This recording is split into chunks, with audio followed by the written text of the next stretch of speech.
You are listening to episode 189 of the Peaceful Mind Podcast.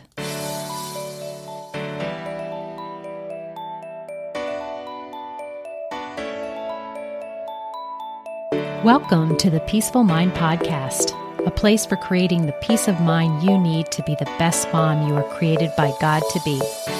If you want to bring more balance, more joy, and more peace to your motherhood, this is the place for you. I'm your host, certified life coach and Catholic mom, Danielle Thienel. In the name of the Father, of the Son, and of the Holy Spirit, let's get started. Hi, everyone. Welcome back to the podcast. Today, I have another special guest, and we are going to be talking about the topic of organization, which I absolutely love. You know that this podcast, I'm all about helping you mamas have more peace of mind in your life. And I know a lot of us out there are not feeling peace when it comes to the clutter that we have in our lives and how our homes are. So today we're going to dive in to 5 steps to organize anything. And so who I have with me today is Tracy Hoth.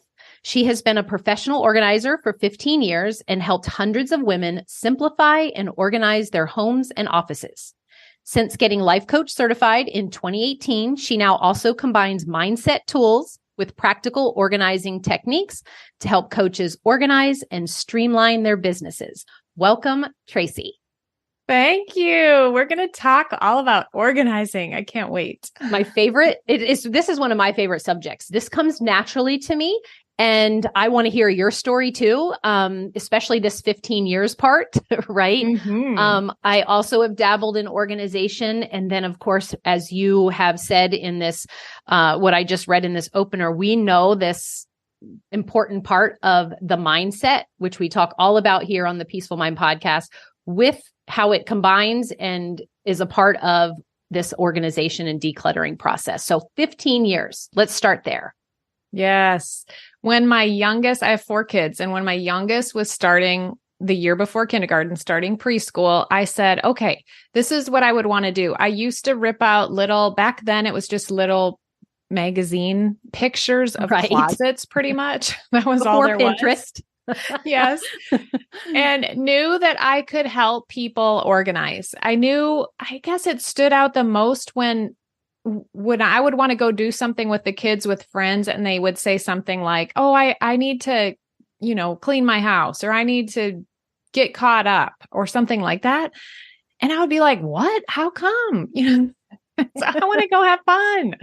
And so I knew I could help people organize. So I started my business. I made a website. I started telling people. I started helping friends in their homes get organized in their spaces. And then, it grew. My SEO on my website was pretty good. So people found me through that and referrals. And then I started speaking to small groups on the topic of organization and productivity, and just kept going from there.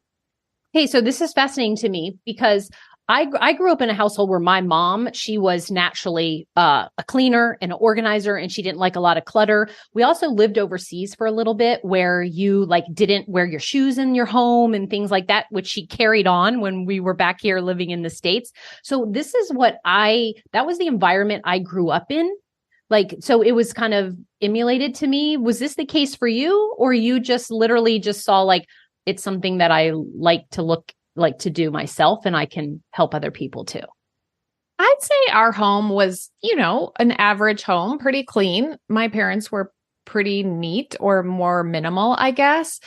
There were some things my mom did where I would have wanted it maybe more picked up or more neater or whatever. But I'd say my house was very nice, growing up, and she did a lot of the work. And then from there, I loved teaching, and I loved minimal spaces because it made it easier. Yes. For people. It made it easier for me. I'm like, how can I keep my counters cleared off or my living room picked up? How is it easier for me? And I'm like, I just don't have that much stuff. I really don't. There's not a lot of knickknacks and decor things. There's not a lot of surfaces, I guess. And so it's easier for me to keep it picked up. So, and it really is the minimal part of it. And I see that in people's houses, like they might love purses and have 50 purses. Well, I have 3. And I just bought 2 I'm of that them. purse person. I'm not a shoe person, but I'm definitely that purse person. Yeah. So it could be a variety of things, but if you're like that in a lot of areas, then there's just more to manage, which isn't a problem. I'm not saying that it's better to have less stuff. It's just easier to stay organized and to keep your space cleaned up if you have less things. Okay. One of the takeaways that I just got from that, like back and forth with my kind of experience and your experience is, so it was emulated to me and I carried that on naturally. And then maybe it wasn't so much for you, but you still could become an organized person. So that's what I want, like my listeners to know, that this is something that we don't have to be born or to be shown to become more organized. Would you agree with that? Yes. And I think it's a skill for sure. And I also think you have like a clutter tolerance where you are able to function and it doesn't really matter what your surroundings are. And if you notice that and you notice your clutter tolerance is high, like it doesn't bother you, which there's lots of people that it just doesn't bother them. It's fine. If you want to change that though, then there's some work to do around that. Okay. So speaking of, let's dive into that because my listeners are busy moms that we are juggling a lot of things. And, depending on when this episode airs, right now in real time, we are getting ready for back to school time. And I know that even myself included, I'm about to take my daughters off to college in the next 2 weeks. And of course, there's that part of me where I'm like, oh, I'm going to miss them. It's so much fun to have them around. And then there's that other part that's like, okay, when they go, I finally can clean out everything, get back organized, get everything so that the, counters are cleaned off and, right. And I know a lot of moms are in that position right now, but we can be overwhelmed by it all. If someone is thinking, I haven't gotten to organize my house or my house is like everything's cluttered up or from the summer with kids being home, with this idea, if someone is feeling overwhelmed, where do you help people start? Because I know that that's a question like, okay, I know that I want this. I'm overwhelmed thinking about how much there is to do. I don't even know where to start. And so that's where I know that that's going on in their minds. And so how would you address that? I use the 5 steps to organize anything, especially when you're overwhelmed. So you're overwhelmed and you're thinking, I have so much. First, look at your thought. Like the thought, I have so much. There's so much to do. I don't know where to start. All those thoughts are in there. So obviously you're feeling overwhelmed because of the thoughts, not because of how much stuff you have, not because of what it looks like, or not because of your schedule. It's because of those thoughts. So from a coaching perspective, of course, it's the thoughts that we're thinking. So take a look at those thoughts, get them out of your head, write them down. But then from a practical perspective, the first step is to sort. So I want you to go through your home, go through what's in your mind, meaning, that you're thinking there's a lot to do. Get a notepad and just write all the things that you want to do down on the notepad. Maybe, and don't put, I always laugh, don't put main floor, whole house. Or basement upstairs. I mean, really walk through and break it down. The kitchen counters, I want to clear off. I need to go through the living room bookshelf, the surfaces in the living room. I need to, whatever it is, like really try to break it down. And as you're walking around, just look at it and get all the things that are overwhelming you down onto a piece of paper. That's really the first step to organizing is to sort. So you're sorting all the things in your mind out onto paper. And I know I know this happens before I really understood the steps to help you organize. You want to just jump into action. If you've decided, yep, today I'm going to organize or I want to get this done. But what you're saying here to sort might take like 5 whole minutes for you to get a piece of paper and a pen and do what we call here on the podcast, the thought download, and really get it out of your head and onto paper. But yet our brain will try and say that that's like a waste of time, that you want to hurry up and get going. It's kind of like when you just want to paint something, but you don't want to take the time to like sand it or prime it. Oh, yes. But that is what makes it ultimately last longer and be like, the result that you want. Yes. So yes, first step is sort. Okay. Yes. And write that down as an appointment. Like, don't even do it right now. Just write it down as an appointment, because this is you organizing. That's part of it. And you're going to make an appointment tomorrow at 1 to sit down with a notepad or stand up and walk through your home and just write down the things that you want to do. Okay. Love it. Okay. So now we've sorted. Yes. The next step is purge. So just in the sense of the project and the overwhelm of what you want to get done, we're just looking at that right now. So you're looking at your piece of paper and you're purging. Purging, I like to think, okay, is there anything on there I can delegate? Can I have someone else do anything on that list? Is there anything I can delete? Like literally know that I'm not going to do that in the next year. So I'm just deleting it off. And then is there anything I can delay? So if I'm just looking at the next month and what I want to accomplish, or even the next week, is there anything I can delay on that list? And also one of my favorite methods in purging is to choose your favorites. So circle the things that are your favorite things to do. Look at the list and go, oh, I love doing that. Or, oh, that would make me feel amazing. I for sure want to do that. Or this is the most visual thing I see, and I definitely want to work on that. So circle those things that are your favorites and then delay, delete, or delegate anything else. That. I love the alliteration too, right? Yeah. Help us remember. All right. We've sorted and we've purged. Purge, I have no problem with, but some people do. Like, do you have any like tips right there when they're deciding whether it's something that they should let go of or not? I think mainly, what do I want? What would make me or impact my life the most if I kept on this list? And then let the other things go. And again, you can reevaluate in a month. Like, keep the list, but you can reevaluate and go back to that in a month. But what would affect my emotional state? What would, make me the happiest or impact my time the most if I had this done? So good. Okay. Sort and then purge.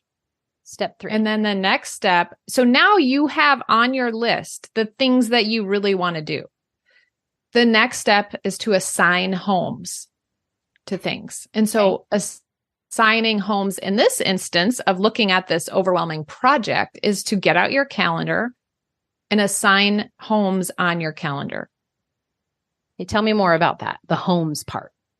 Yeah. So you're going to look at your calendar. You see Saturday, I have the morning free. I'm going to create an appointment on my calendar. That is the home that this task is going to live in. And I'm going to put it into that spot on my calendar. So when we talk about a physical space, you would assign a home to the baking supplies in a certain cabinet. That's its home. This task's home is an appointment on your calendar.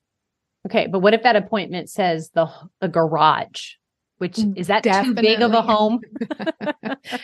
I would, just because you're going to feel better, I would go into the garage and separate it into portions, into areas, because you maybe could do the whole garage in a weekend or in a day, depending on your garage and depending on the amount of help you have and depending on your focus.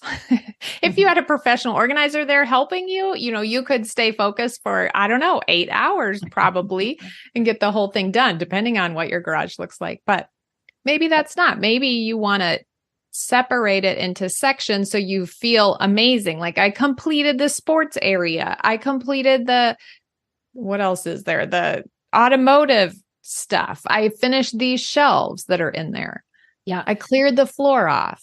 Well, I just want to bring up something that you just said here that I think is super important. When you're just saying, like, how you break it down into little things. And then once you did the one area, like if you just did the sports area, it is also having taken action on that little part that then has you thinking, oh, this looks good, or that wasn't so hard, or this feels amazing, or I want more. And so I want to see the cycle is that I know that a lot of my moms, what I talk about, they'll say something like, I'm just not motivated. Right. Mm-hmm. And there is sometimes, right, when you like motivation just doesn't strike us. We have to create that motivation. But sometimes the way to do that is to just stop trying to think about it and just do a little something, which then, right, has you thinking differently. And then you're getting all of a sudden you're on a roll organizing. Yes. And I love having something completed so you can stand there and look at it. You're Right. like, I want to quit, but oh, look at that. That feels so good. That looks so good. Yeah. I So can do it. the whole before and after, it can definitely be an addiction, right? To think about it. Okay. So we've sorted, purged, assigned homes, which I love that part. That is not something, and the breaking down on the calendar. And so Yes. what's next? The next step is to set limits. So if we're thinking about a physical space, you might put a basket in there to hold all the lids to your Tupperware or whatever. That's the limit that you have is that cupboard space or the drawer space. So the limit you have on your calendar is the amount of time that you're assigning to that space. So this one is kind of combined in this instance with assigning a home. But setting that limit means, okay, I am going to complete this and create this result in a 2-hour time block. And you, of course, might not know how long it's going to take. But I love this example of thinking about taking a test. Your professor says, okay, you have 2 hours to finish this test. And you go into the test knowing you have 2 hours and it doesn't matter. You take the test, you focus, you read through the questions quickly. And then maybe you jot down, if I have time, I'm going to go back to question 8, 17, and 25 because you weren't sure. But you read through them as fast as you can, answer them, and then go back to what's maybe something you want to spend more time on because you only have that amount of time. So setting a limit in this instance is putting a time block with an end time on your calendar with the intention of creating a certain result. I love the test analogy. I just, when you just said that, it's so true. Where we don't see how does something like that setting a time limit? Cause I know that some, moms heard that and was just like, again, like, well, I don't know how long it's going to take, or what if I don't finish it in the time, like all the reasons of why that won't work. Whereas your test example, it's like, we've done that many times before in our life successfully. And so how that translates to organizing things. I love that. And where my brain goes is like, oh yeah. And I don't even have to say it's a test. I could maybe think of it as more like a game, like how sometimes people say gamify something.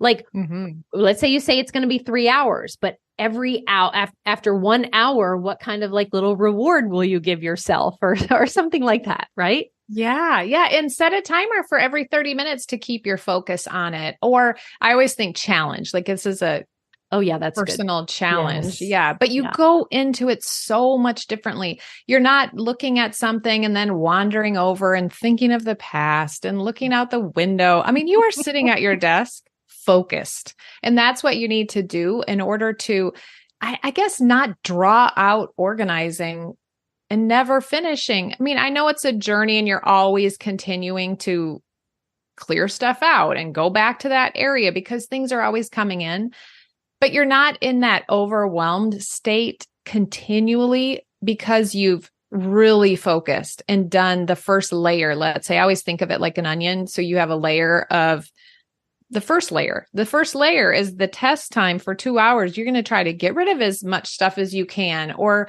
go through and sort and purge and assign homes to things. And maybe you still haven't gotten the baskets or you still haven't made it look as beautiful as you want to, then make another appointment for yourself. But you really focused on that time to create a specific result. Yes. Okay. Well, so I just had a question that came up. I'm going to take a note because I do want to ask it. But I still want to go through the finish the 5 steps before I circle back around. So after we set limits, step 5. Step 5 is to maintain. And so if you've noticed, my 5 steps are the acronym SPASM.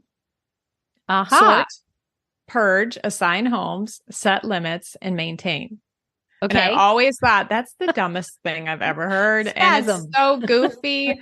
But then I'm like, okay, but a spasm is, you could think of it with when your muscle spasms, you kind of think, oh, that's the acronym for organizing. Okay. Or I always think of the closet that's smashed to the brim full, like it's having a spasm because it needs to get this stuff out. So I just decided I'm keeping it. I don't care if it's goofy. It's going to help us Makes total remember. sense to me. It's kind of like when we talk about chaos, and in my thing, my example, right, is a storm, like the cyclone. And so I can see how, like, if you're talking about a overstuffed closet, it's just like, a muscle spasm. It makes complete sense to me.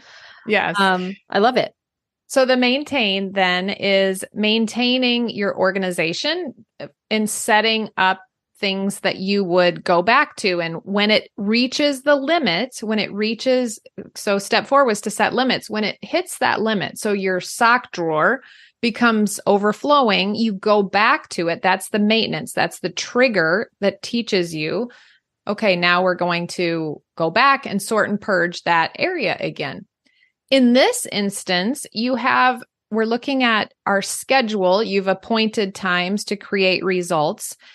It's just maintaining it. It's like going in there at the end of the week and saying, okay, how did I do on that? Do I need to make any adjustments to my schedule or to this project in order to accomplish it? So as far as time in a project goes, the M in maintenance stands for going back through it and just making any adjustments.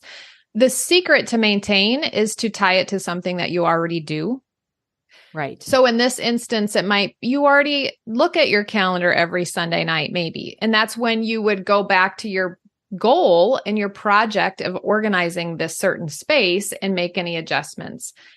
As far as maybe going through paper in the mail, maybe you tie that to when you brew your coffee in the morning and you get through the mail, or you tie something you do every day or every year is taxes. So maybe you tie going through your file cabinet and clearing out your files to doing taxes every year.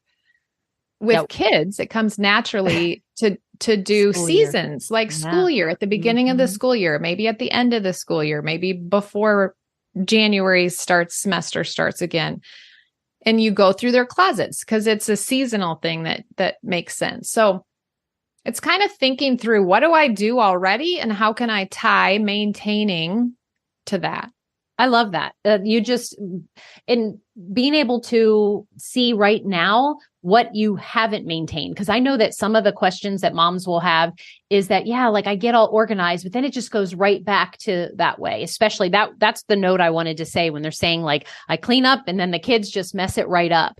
But this tying to me, I feel like is the key to that whole maintain. When you were telling me that, I was like, oh, where do I already do that already? Like, what do I do? 2 things came into my mind. One, it was when I put away laundry, like, let's just say like my husband's socks, like I can tell that they become like undone in the drawer, as the week goes on, as he's pulled one out, like it messes up the other. So every time I go to put the socks back in, I take a second to reorganize, put the grays together, the browns together.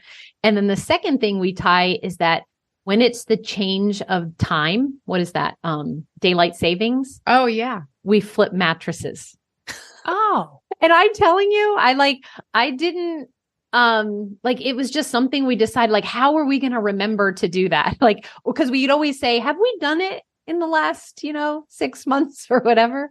But that just came up as an example. Yeah. But I love this idea because I think that maintenance is now, in order to maintenance, you just have to remember, right?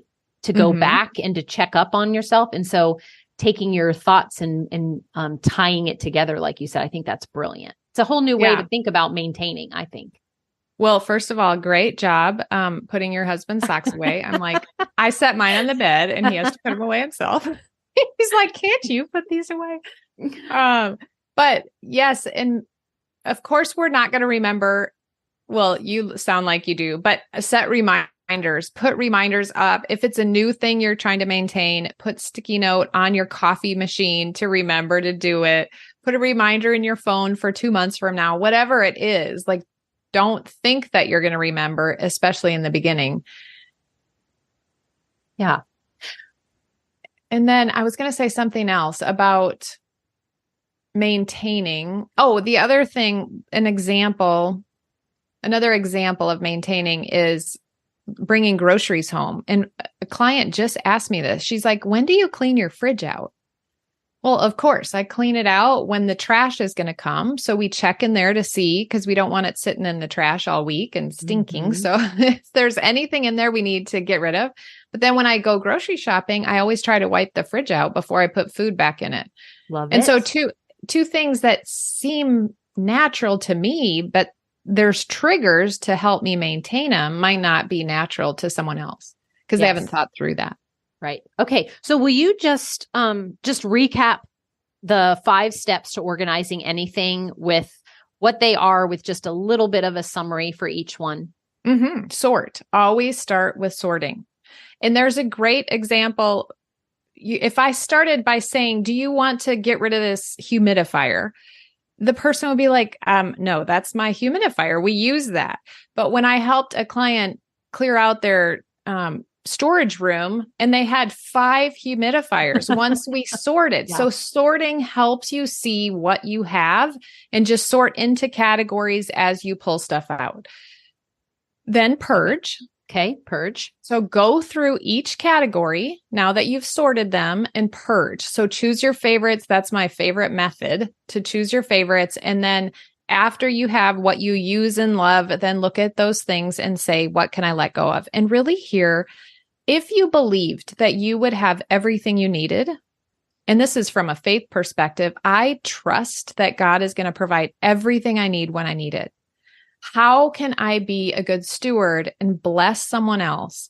So in the purging stage with the things that you own, really think about it. If I'm not using this, I could be a blessing to someone else.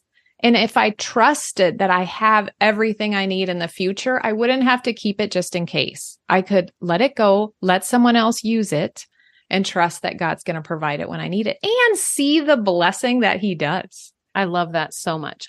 When I think of, so I love, purging is not one of my obstacles. I love to get rid of, make space, but I also do think that sometimes I visualize, like if I've even like purged maybe a shirt that I know that I can think of right now, a dress that I had that still had the tag on it.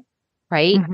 And I visualize, like I definitely take mine off to Goodwill and, do the donation center. I visualize the person who finds it in the store and is like, oh my gosh, like it's brand new and tag and I love it. And I sometimes do that just to help me get rid of it. Yeah. And even one of my clients had the obstacle that she didn't want to give it to somewhere like Goodwill because people come there to buy stuff to sell. And I was like, let's think through that. I mean, someone is making a living and providing for their family by finding your things at Goodwill, spending the time to search for it and then find it and then list it and then sell it. And it's providing for their family. It's such a beautiful thing, no matter if they're going there and finding it for themselves or finding it for their business. So good. Okay. Sort and purge. And then assign homes. Think logically, like how does it make sense? What do I use the most and how can I make it most accessible?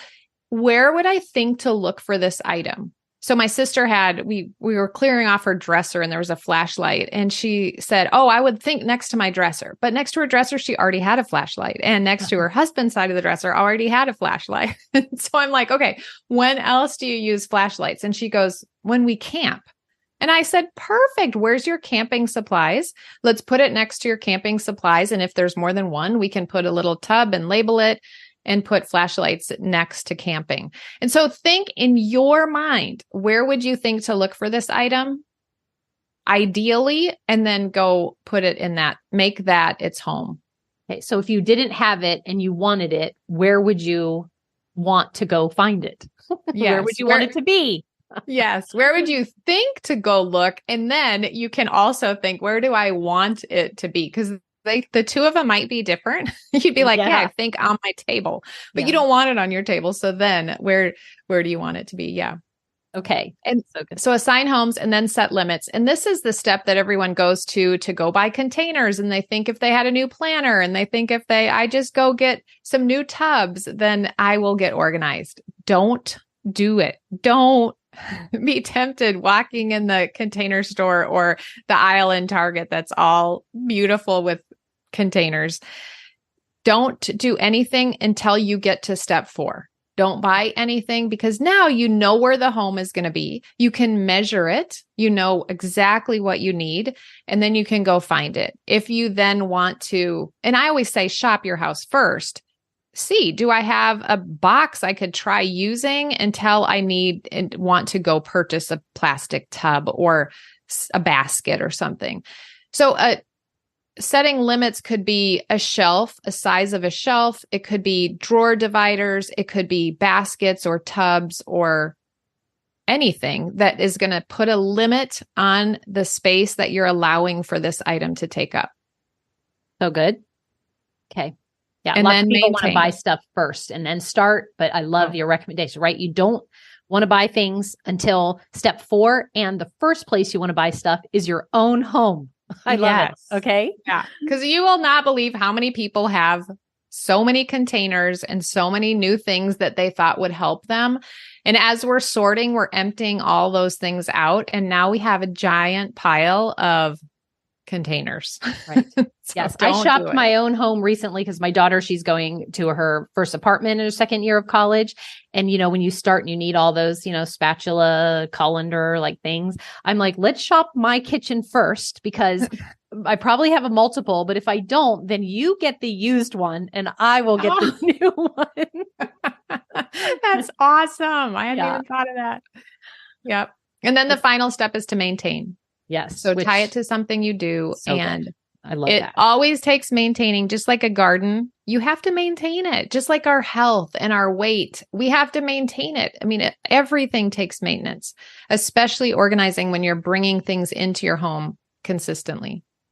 Okay. So I love those 5 steps. Thank you so much. I want to at least, as we wrap up this interview, of course, we know both of us are coaches and we want to know, we truly believe and can see how it's what's happening on the inside first is where we want to start. We'll reflect on the outside, and that works the same thing with organization, right? So if somebody is like, I guess I want to focus on helping somebody have more peace of mind. And so that's where I want to focus on for a minute. What are those thoughts? Because it's easy for you and I, who this becomes more natural to. Let's kind of shed light on what someone out there who's struggling to organize, what are some of those thoughts that we see are what's keeping them from just taking any action? So it's kind of like, what are the thoughts we know if you were already organized or this came naturally to you, what would you be thinking? And let's highlight a little bit of the thoughts we know that are keeping moms stuck out there. Yes, I have the perfect example. I just did this coaching my client online. We coach online. Mm-hmm. So I'm not in her home helping her, but her thought was, I don't finish things. Ooh. I'm scatterbrained and I don't finish things. And we were talking and I said, okay, let's think of something you do finish. And she was like, can't think of anything. I was like, I've only known you for 2 weeks and I already have a list of 3 things you finished. One of them is you finished planning your vacation. You went on vacation, had an amazing time and came back. Yeah. So you finished that. You planned your vacation. You packed for your vacation and you left on it. And then I don't know what the other 2 things were. Oh, hiring a coach. She finished it. She went and found and hired a coach. And so she was like, oh, yeah. And then she's like, I finish things for other people that I commit to all the time. And so I said, okay, so if you committed to doing this, you could finish because you finish a lot of things. And it changed everything for her. She went into that and was like, I am a finisher. Right. And it was all so just one switch inside, one switch, right? Yes. So I love that. Are you someone who's listening to this podcast right now who think I don't finish things, or especially like it's some form of, I never finish what I start, or I start out all excited and enthusiastic and then I it kind of wanes off, or I get distracted, right? Those are the type of thinking that's going to keep you from organizing. So I know just kind of what comes to mind for me when I worked with people before, it's that I'm not good at it, or there's just too much. I don't know where to start. It's just going to get messed up anyway. My family's not in it. I have ADHD and can't concentrate, like all of those things. Yeah. So I just want to invite and offer today to think about that. How do you right now, what are you thinking about organize? Are you thinking that it's hard, that it's complicated, that it's too much, that you don't know where to start? First, kind of like reveal that, and then let me give you permission today to know that there are other options out there. So other options, Tracy, kind of, let's brainstorm a little bit to help them, because I'm always like, if you want to borrow these thoughts and start thinking them yourself, go for it. You have my permission. I just want to say that my favorite one is that you can just start anywhere. You don't have to even have a big plan. Just pick something and go. A drawer, right? One cabinet, your car. Yes. I also I'm not going to stop until I finish. Ooh, so good. And then when you said that, I love when it's like, the whole breaking it down. Like, I just have to do one thing, because then just doing one thing might make you feel accomplished. And then you're like, okay, well, that wasn't as hard. Now what? Or it can be easy, or I can throw away 5 things. I know exactly what to do. You have the 5 steps right there. One of my clients, hers was, I have a plan now. She got so excited because before it's like, she didn't know. I don't know what to do. I don't know where to start. I have a plan. Yes. And that was big. And also I want to remind you, you don't have to start out thinking that the plan's going to be perfect and it's going to go like step by step smooth, right? It could be, it's like, and on your way to organize can get messy. In fact, it often does, right? You take out all the clothes of the closet and it's a big mess, but then that's how you can then step into your steps of sorting, purging, like assigning. Yeah. Homes. Another one that she was doing paper, the client was doing paper, and I said, can you do like 5 pieces a day? Do you think that's okay? And she's like, oh, for sure. I can do 5 things. That became a motto for her. And later she walked for 5 minutes a day. She's like, I can do 5 minutes. I can do 5 things. And she used that in so many different areas of her life. It was so exciting. And really sorting, you just need to sort 5 things. I love it. I love it. So just notice, I just wanted to hone in on the end that it just takes, and hopefully we've offered you something today. It just takes a shift in your mind. Find something that feels good to you about organizing, what you can start today. You've offered many things. You have the plan. You have these 5 steps now. And then anytime in the future, if you want to organize your physical space, you want to organize your calendar, you have a project, your mind, then you can follow these amazing 5 steps. Thank you so much for those, Tracy. The other thing to add to that is when you are making your list of all the stuff in your mind, you're thinking there's so much to do. I have so much. This will never end. I want you to pick the one thing you're going to work on, like the one little project you're going to work on, and erase everything else. I always picture it in my mind like I have a piece of paper with all the things listed, and I'm going to take another piece of paper. I'm going to cut out a little circle around the one project I'm working on, and I'm going to lay it on top of the other one. So now the only thing I see is that one project. It's like you don't have so much to do. You have one project you're working on. You have one space you're going to organize. Nothing else. And that helps because the way that we teach on here in this podcast and let you know is that the brain like loves a focus. It loves to focus on one thing. And so that was an excellent reminder. Again, thank you, Tracy. So is there like, what can one of my clients say? They're like, okay, if you just say one action that they can take today, what would you like them to do? decide on one area that they're going to focus on. I love it. And then do you have something to share with my listeners? Yes, I have a quick start guide to getting organized for life, and it'll walk you through exactly the steps, but also how to start and what to look at. So they can get that in the link in the show notes. Thank you so much. Yes, we appreciate that. And again, 5 steps to organize anything. Thank you so much for coming on the podcast. It was so helpful. And I always love to talk about anything organizing. And as Tracy just mentioned, her freebie guide will be available for you in the link in the show notes. Thank you, Tracy. Thank you for having me. It's so fun to talk to another coach and person who loves organizing. That's right. Okay, everyone. Thanks so much for being here. I appreciate you all, and I will talk to you again next week. Thank you for tuning in to today's episode of the Peaceful Mind Podcast. Are you ready to take everything I teach you here and put it to work for your own life? To really learn how to have peace of mind no matter what is happening around you? If so, I'd love to have you as a client.